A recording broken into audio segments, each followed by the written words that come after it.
Hi, I'm Mrs. Johannes. And I'm Mrs. Hohenstern. We're here to read you a bedtime story tonight. We hope you're snuggled up in your PJs and got a great night of sleep so we can see you at school tomorrow for some learning. The book that we're going to read to you is called Snowman Magic.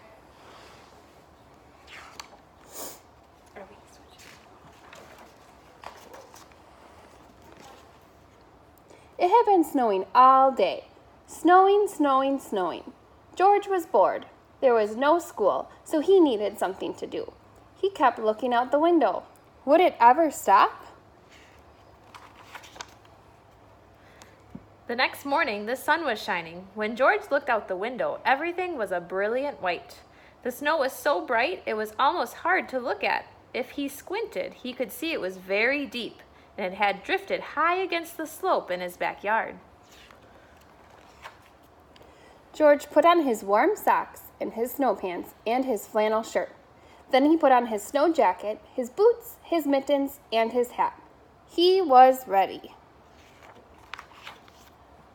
Outside, the air smelled clean and cold. George plunged into the snow. It was fluffy but crunchy too. He made a snowball and threw it against a tree. It was very, very quiet. George took some snow and packed it into a small ball. Then he started rolling the ball in the snow. The ball got bigger and bigger. When the ball got too heavy to roll, he stopped rolling it near the bottom of the slope. Then he started rolling a medium-sized ball. He put it on top of the big ball. Finally, he made a small ball for the top. George went inside the house and found a scarf in the closet and a carrot in the refrigerator. In the old days, his mother told him people used to take pieces of coal and use them to make eyes. But there wasn't any coal in George's house. So he found 2 buttons and brought them outside with the scarf and the carrot. He carefully pushed the buttons into the small ball near the top. He stuck the carrot in the center.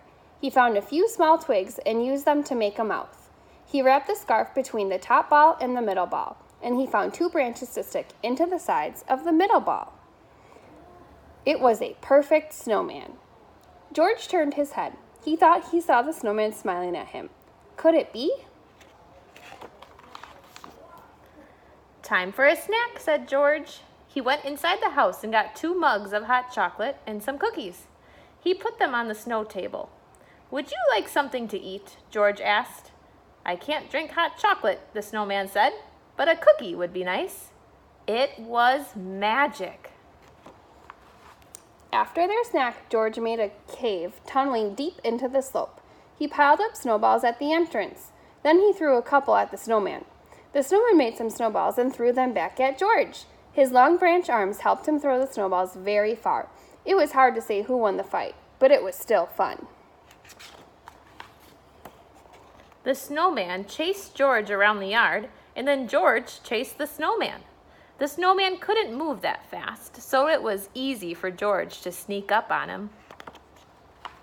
It was starting to get dark. George didn't want to go inside, but his mother was calling him. Goodbye, snowman, he said. I will see you tomorrow.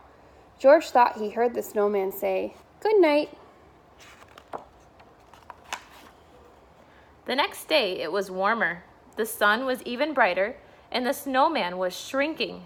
George played with him all day, but he could tell that the snowman didn't have quite the same energy.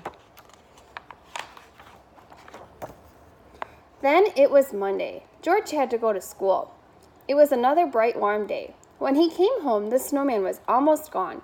The scarf and the carrot and the buttons had slid down. He could hardly recognize his snowman. The cave had collapsed too, and the snow table had melted. The next morning, George looked out the window. It was snowing. Snowing, snowing, snowing. He couldn't wait